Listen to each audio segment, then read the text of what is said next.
Stagnation! Happy Friday, it's your boy Brazen. Welcome back to the channel. Today, we're going to be looking at Bitcoin. Sitting at a very interesting place. We'll also be taking a look at Ethereum. I know I looked at Ethereum yesterday, but I wanted to revisit Ethereum because I think that it is currently, we're looking at a very interesting trend in Ethereum. It might continue to run. And of course, we're going to be visiting Cardano, ADA. As a matter of fact, I should actually start by buying some Cardano this morning real quick here. Where do I want to do it? I'm going to buy it on public. Yeah, I'm going to buy some Cardano on public because I cannot stop buying Cardano. So there we go. We'll call this one Stagnation. Cardano purchase. Let's carry on with the show. An antediluvian investor hates Bitcoin and supports China's ban on Bitcoin. Chile, working on adopting Bitcoin as well. Crypto.com reports $30 billion in staked assets. Let's jump right in there. But before we do, I have one little announcement. From December 17th to the 19th, we teamed up with our friend Ronnie. Ronnie is going to be hosting the RONNIE'S cryptocurrency masterclass. We're going to be there sharing with people who want to learn about staking, yield farming, and of course, how to use wallets and swap on decentralized exchanges. Speaking of decentralized exchanges, I would like to share some other things with you guys about that when it comes to the bear market, right? Because that is where the action happens, and also when it comes to staking. So let's jump right in there. We're currently looking at Bitcoin trading at $56,844. Now, we've looked at this one previously. We've done quite a deep analysis on Bitcoin. The last video we did on Bitcoin, we were asking ourselves if Bitcoin is going to make it to 100K this year. At the time, the answer was no, because we were looking at this massive red candle here at the time. But ever since then, we see that Bitcoin has actually bounced off that 53K, which also, we did also make another video when Bitcoin was still dropping, and we called that it was going to be around 53K.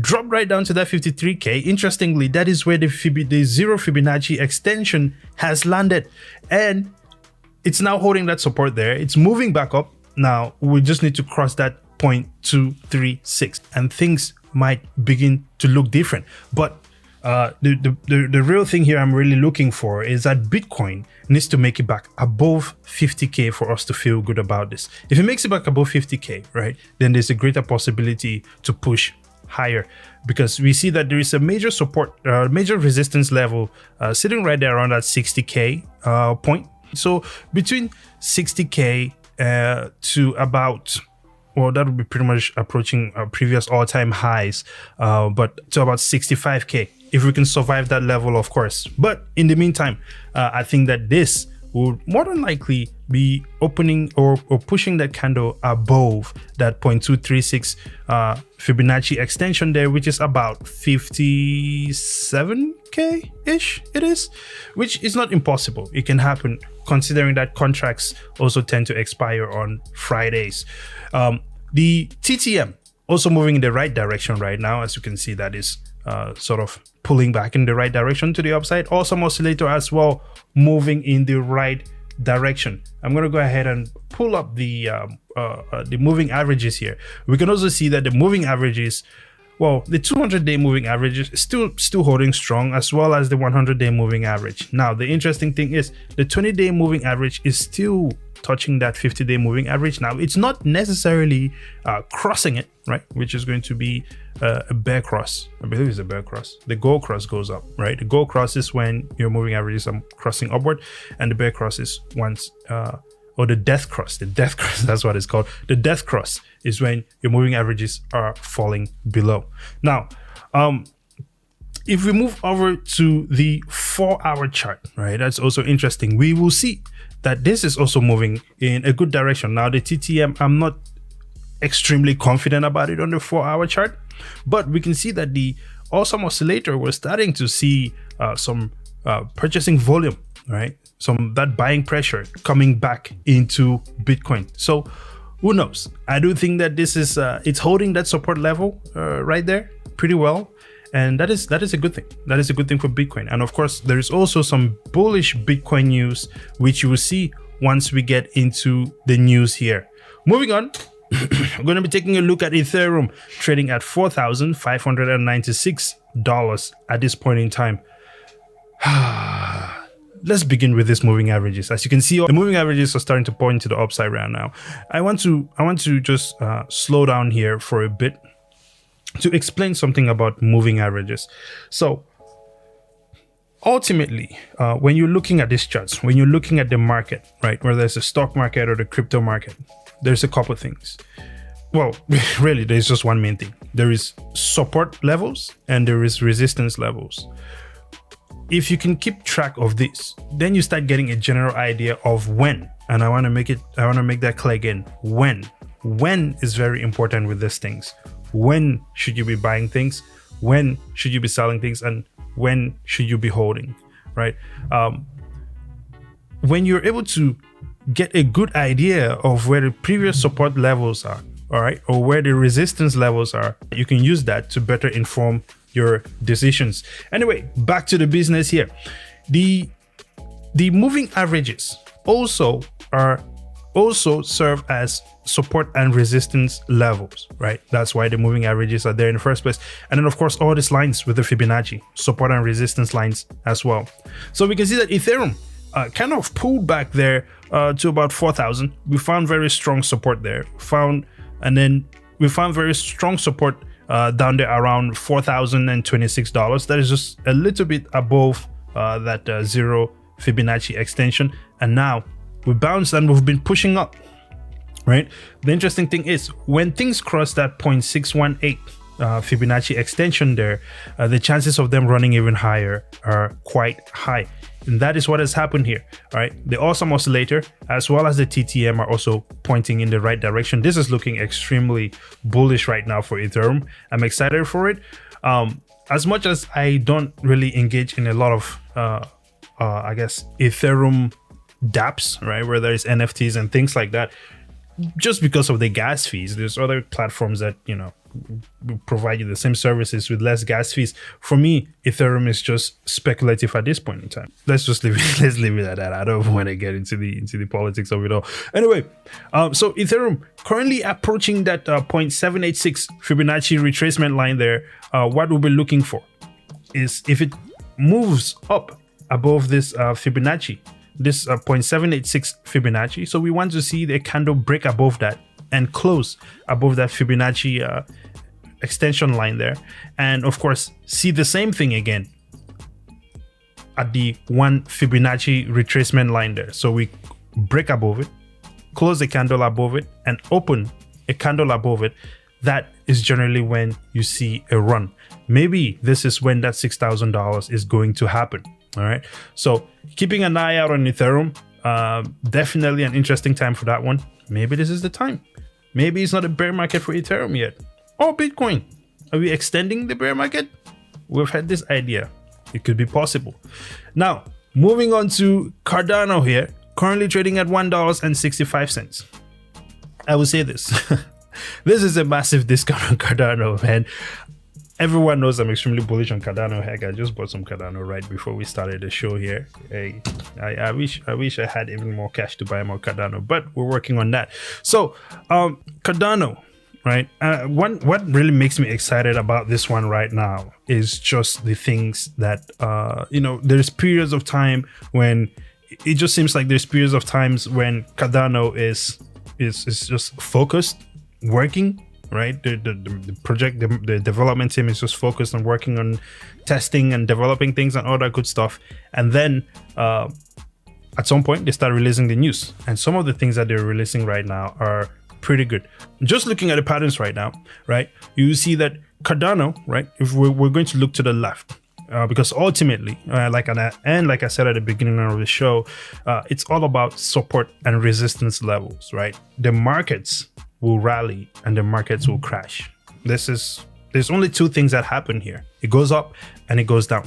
The idea is not to necessarily time the market, but the idea is to I guess, situational awareness, know what is happening in the market, and know what is happening behind these projects. This way, you can make the best decisions on what project to get into and at what time, right? So we can see that previously, right? Cardano had this pullback here, right? And after a while, right, he found that support, right? Find the support level, which is the important thing.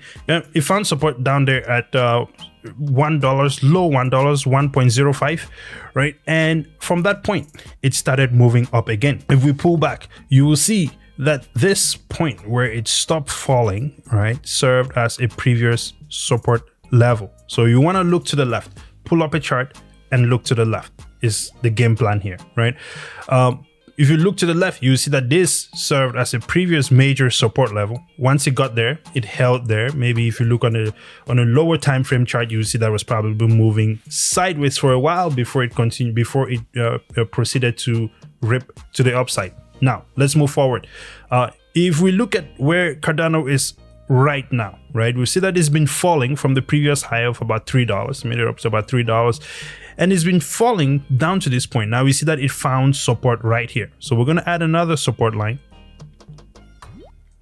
And if we pull back, we look to the left once more again, right? We'll see that this area has served as its previous support and resistance level in the past. So this makes me feel good, right? It makes me feel more confident that this is possibly the bottom. We can never say 100% in these things because you never know what might happen, right? This is possibly the bottom and it makes me feel good. This is also why I'm loading as much Cardano as I can afford to get my hands on right now. So from here, we also have some bullish catalysts, right? Which, by the way, I'm going to drop a link to, and this is just, you know, we like to share information and help people be able to do their own research. One of the things that you can look at while doing your research on cryptocurrencies is looking at on-chain analytics. The same way you would do your, I guess, your fundamental analytics when it comes to the stock market, right? Except you're reading numbers that people have posted up there. Who knows if the numbers are massaged or not, but you have to trust it.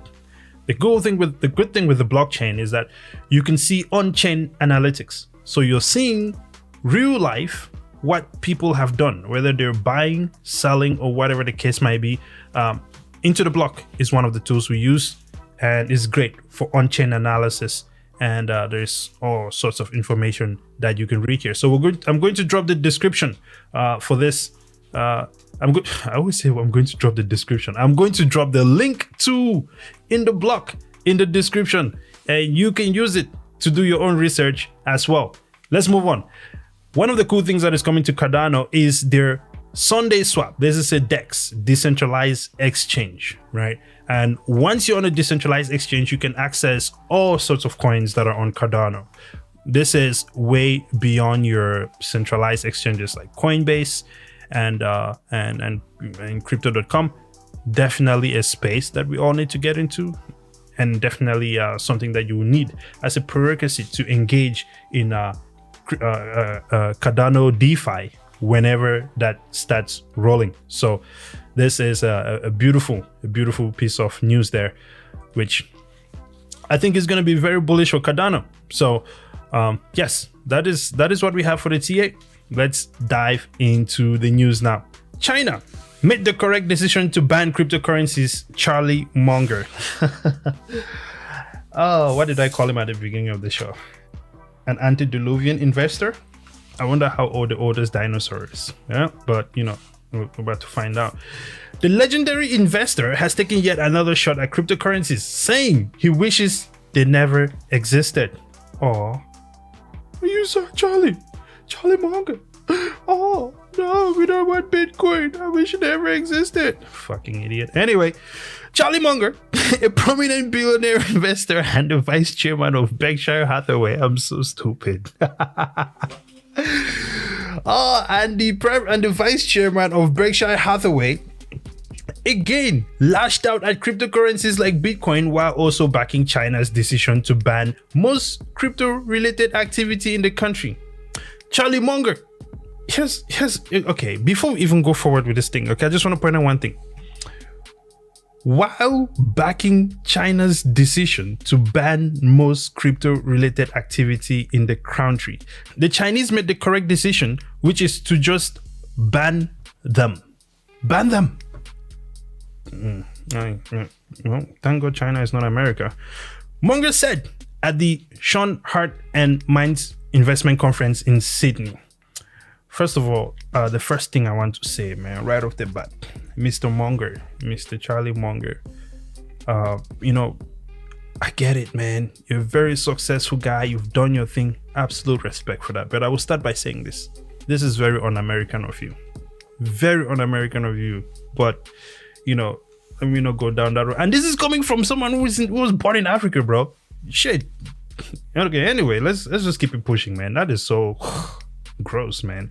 Anyway, the thing here is, okay, I think that the old school people, right? I don't think Charlie Munger could explain to me what Bitcoin is. I don't think Charlie Munger could describe to me what Bitcoin is. The fact that he says that he thinks that it was cool that it was banned, I'm pretty sure people in China can still access Bitcoin if they wanted to, right? They could use things like VPN to still, you know, to mask their location and still access cryptocurrencies. I'm not sure, but, you know, I do know that right now in the US, there are crypto websites that you cannot access. But if you use a VPN, you can still access them. So, Mr. Munger, you know, money does not make you smart, sir. Anyway, earlier this year, China launched a massive crackdown on cryptocurrencies, on the cryptocurrency industry, forcing major Bitcoin mining operators to leave the country. Which, by the way, I think this is China's biggest mistake, and they will fall behind for this one. No doubt about it. Because if they accept Bitcoin, then it does not work with a one-party government. You know, it just does not, you know, bode well. Anyway, cryptocurrencies and other virtual currency related activities were outlawed in China as well, prompting a major shift in the global crypto landscape. Some of China's recent policies have hit more traditional companies like Alibaba and Tencent too, who saw their stock plunge over the course of the year. Yes. The way the Chinese government interacts with businesses, right, is one of the biggest reasons why I do not invest in Chinese stocks. I used to have NIO. I used to have, it's been so long since I sold it, but it was a blockchain related cryptocurrency related stock, right? It dealt with mining, and I sold it. I sold it because I just cannot get behind it. I do not agree with the way they operate their country. I do not agree with the way their government operates when it comes to the business space. The fact that they could just make you disappear if they wanted to, or if you said anything against them. I mean, if you look at Alibaba, right? If you look at Jack Ma, what did Jack Ma do? Right? He just questioned the government. And now we don't know where Jack Ma is. I mean, he's back, but, you know, no one really knows where he is. You don't see him anymore. The Alibaba stock is tanking. No chance for it coming back. I mean, maybe it's going to come back, but it's been over a year now. There is no reason why Alibaba should be where it is right now. So, look, man, and it's all about this old school mindset. You have old guys like Charlie Munger. Look, your time is past. What is this guy? 97? Maybe 97 to 100? You know what I mean, dude, I mean, you should be discussing with dinosaurs about the past and shit, you know, but let me not go there, man. I don't want to do that. But hey, look, man, this is one of those things where I think we are moving into a new age. And you will see the people who benefited from the previous system try to resist it because it benefited them the most. Mr. Munger, I think there's only one thing to say, man. Bitcoin is going to win. There is no doubt about it. Maybe you're not making money the way you used to. I mean, I see in the articles, it says that you prefer to sell things to people that are good for them. And that is the other thing with this, right? If you're against cryptocurrencies and things like that, that is totally fine. That is not an issue. We are all allowed to have disagreements, but you have to state your points. You have to be very clear as to why you like or do not like something, right? That way, hey, if you tell me you don't like something because of X, Y, and Z, cool, I can respect that, especially when it's something that is for society, right? He says here, the billionaire went on to say he wants to make his money selling people things that are good for them, not things that are bad for them. Explain to me how Bitcoin is bad to people. That's all I want to know. How is Bitcoin bad to people? And what are the good things that you've been selling to people? Except the stuff you've been selling to the rich. But Chile's Bitcoin bill and the digital peso. What you need to know. Lawmakers in Chile are currently working towards recognizing Bitcoin as legal means of payment, while others are pushing for the development of a central bank digital currency. We have some separation there. Chile may be the next Latin American country to embrace Bitcoin and other cryptocurrencies in one form or another. Lawmakers in the country are currently working towards legislation that will legalize the use of Bitcoin as a means of payment, and the Chilean government is already warming up to the idea of developing its own central bank currency.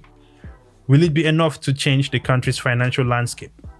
Well, I think in this case, here's the big thing here is that this only furthers the adoption of Bitcoin. So we love it. Currently, there are over 17.5 billion unbanked people in the world. And then you also have people who are banked, but they're not involved in cryptocurrencies yet. So when you really have to consider, what is it going to look like when half of those 17 billion people are now banked on the blockchain? What will happen when maybe half of the world is now banked and online and banked, right? What would that look like for Bitcoin? What would that look like for Ethereum? These are the reasons why I plan to hold my crypto for a very long time, right? And I think one of the things that people ask Kenny and I all the time, oh, when do we sell this or when do we sell that? Look, if you want to trade meme coins and make some quick gains, that is cool.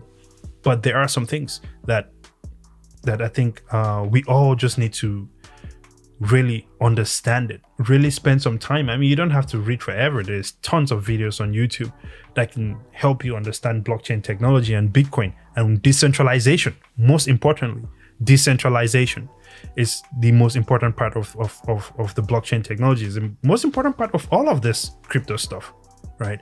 This is what is going to change our lives as we know it. So I think in this case, maybe Chile has a pretty decent economy, even though everyone is suffering from inflation right now. But I think this is something that is going to definitely push forward that crypto adoption as well. So this is pretty cool. Now, the other interesting thing about it is we're looking at all these other countries, right? Whether it's El Salvador, Chile, and some countries in Africa as well. We're opening their minds to the idea of Bitcoin, yet we still have the United States lagging on this. I mean, I don't want to say we're gonna fall back, but America needs to pick up the pace, that is for sure. Now, Coinbase Cloud has 30 billion in crypto assets staked across 25 blockchains. Let me just read that part again, because I think this is very important. 30 billion in crypto assets staked across 25 blockchains.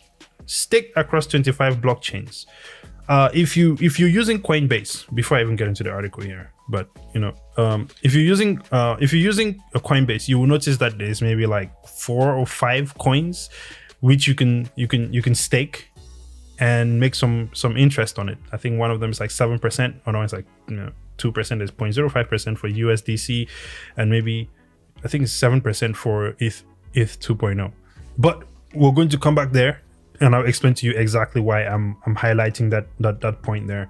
So Coinbase Cloud announced Thursday that it has 30 billion worth of crypto assets staked on its platform as of November 2021. Coinbase Cloud was formerly Bison Trails, a staking infrastructure firm that Coinbase acquired earlier in this year for a reported price of 80 million. Coinbase says Bison Trails is a non-custodial platform.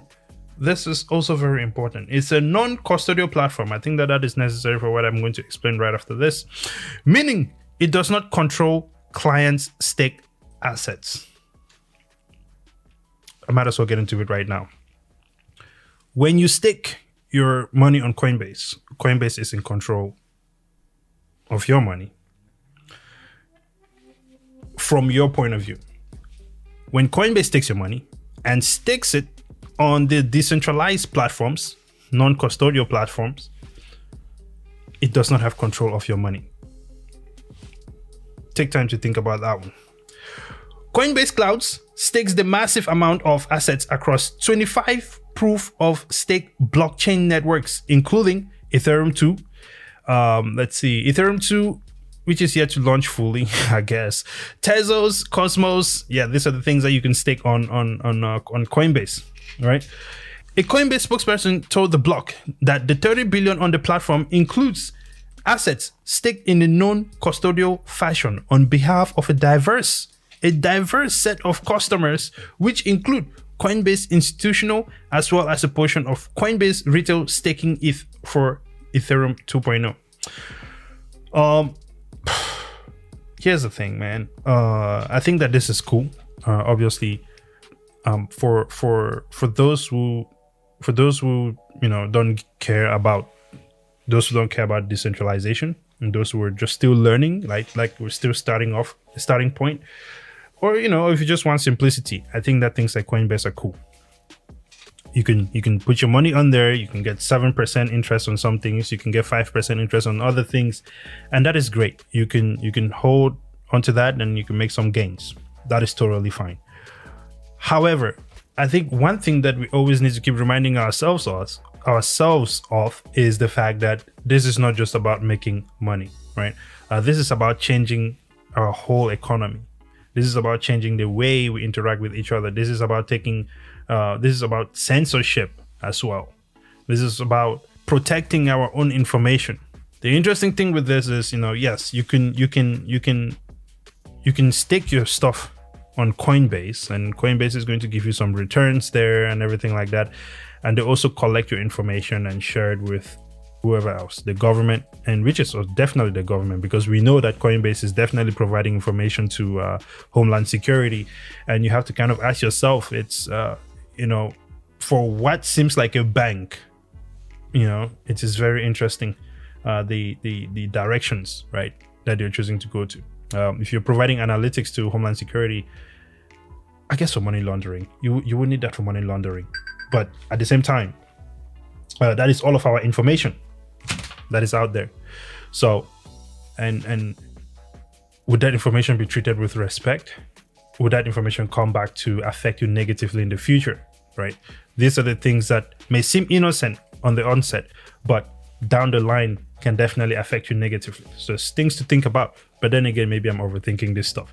Now, the second part of this, right, which we're going to go into, is the fact that, and I'm going to roll back here, the fact that they're staking these assets in a non-custodial platform. So for those who are not familiar, when you're looking at cryptocurrencies, you can get cryptocurrency on a centralized platform, which is your Coinbase and the likes of it. And then you can go to the decentralized platform. Now, one thing that is interesting about a decentralized platform is the fact that once you cross over into a decentralized platform, there is no names, right? You're just a number. This is great. This is where you use DEXs. And this is what Bitcoin is all about. Decentralization, taking full control of your own economy, of your own life, of your information. This is what it is. So once you're on a decentralized platform, you can essentially do everything that Coinbase is doing with your assets. The only difference is, say if you're making, if Coinbase is giving you, I don't know, 7%, let's be generous. Let's say they're giving you, I don't know, 5% on whatever you're staking on Coinbase. Well, they're staking it on a decentralized platform, which is something you can definitely do yourself and make higher returns. So instead of staking their own money, they can just stake your money and make a crap ton of free money, which I guess you get some money back from it too. So it's one of those things, and I think that it's just something that is good to be aware of. The second reason why I think that is important as well is the fact that when we go into a bear market, right, when the market is red, like say right now the stock market is red, right, but there is nothing in the stock market that you can really use to hedge against the fact that the stock market is going absolutely red right now. I mean, yeah, there are some things that are still up, but in the crypto market, or even if you're in the stock market and we're in a period of time now where the market is completely red, you could be doing some really good staking, right, where you're earning interest at a rate where even though everything is down, you're still making profits. You could also provide liquidity, try to make sure that there's a stable coin at the other end of the pair when you go to do your liquidity, right? And when you provide liquidity, which is your yield farming, you also make some absurd interest rates, right? Some of them, I mean, we've seen all kinds of numbers when it comes to providing liquidity. So we think that it is something to think about. I do think though that it is cool that Coinbase is doing this, because at the very least, right, they're providing something that is better than the traditional banking system. So what do you guys think of that? Are you guys doing any staking on a decentralized platform, right? Are you guys providing any liquidity? Are you guys doing any yield farming? Let me know down in the comments below. All right. Until next time, brazen out. Oh, before I go, I want to take a time out to thank each and every one of you, ladies and gentlemen, watching our videos, clicking the like button. Please don't forget to click the like button and subscribing to our channel. It's been really cool being able to do this. I know I'm definitely very appreciative of it. And if Kenny was here, I know he would say the same. So until next time, brazen out.